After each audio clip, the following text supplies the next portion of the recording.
everyone and welcome back to my channel. I'm going to take you back to when I was a kid and I used to go with my mum to this shop. It has a lot of things that are India inspired. This dress is actually from there, but there was just one reason really that I wanted to come. They had a statue of Ganesha. I would just stare at it and I would talk to it. Now if you don't know who Ganesha is, it's one of the Hindu gods. It's one of the most popular Hindu gods in popular culture, but also in the Hindu religion. He is the one with an elephant's head.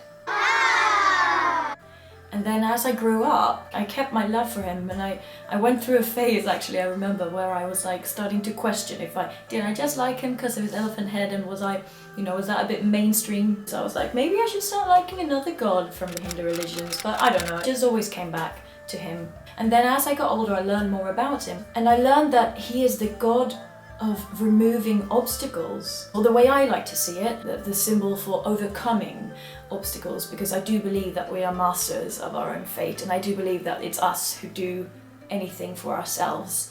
But I like the idea to pray to someone, if that's your thing, or to aspire to something that is about overcoming and is about not necessarily, not having issues, but dealing with them. I usually say that if I have one theory that I try to live by, one motto, it's not Hakuna Matata. It's, if something's making you unhappy, change it. Now that's very easy to say, and it's very hard to do. But I think it comes down to 3 steps. 1. Figure out what it is that makes you unhappy. Now that's not always easy, it's not always straightforward. It's something I've actually been struggling with quite a lot. It's sometimes just a feeling of dread and you can't really pinpoint down what it is. So step 1 is figure out what it is. Step 2, you have to weigh it against the possible perks that you're getting out of that thing that you don't feel ready to give up. I moved over to England for the first time to be an au pair, and I was in this small town and I was having a lot of problems with the family that I was working for.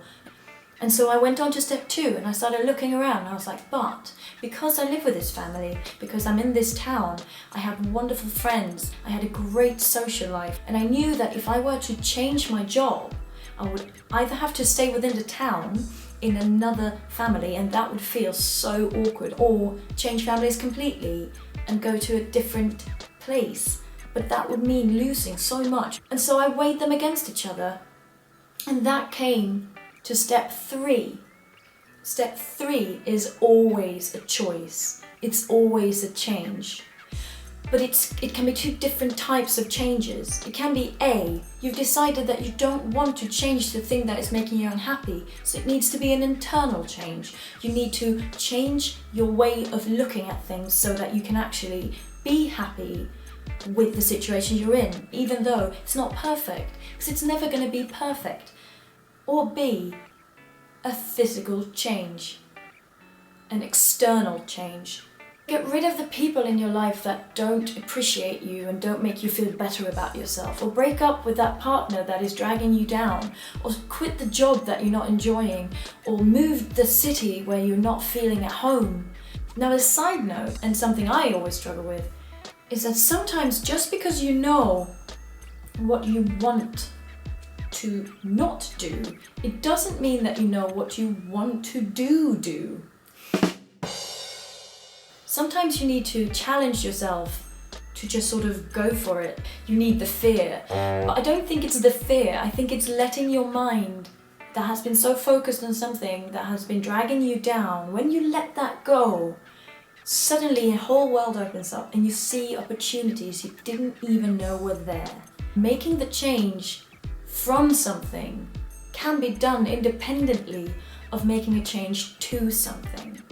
Now I try to live by this, but it's very, very hard because change is scary. But at the end of the day, if you're unhappy, then maybe it's worth that change.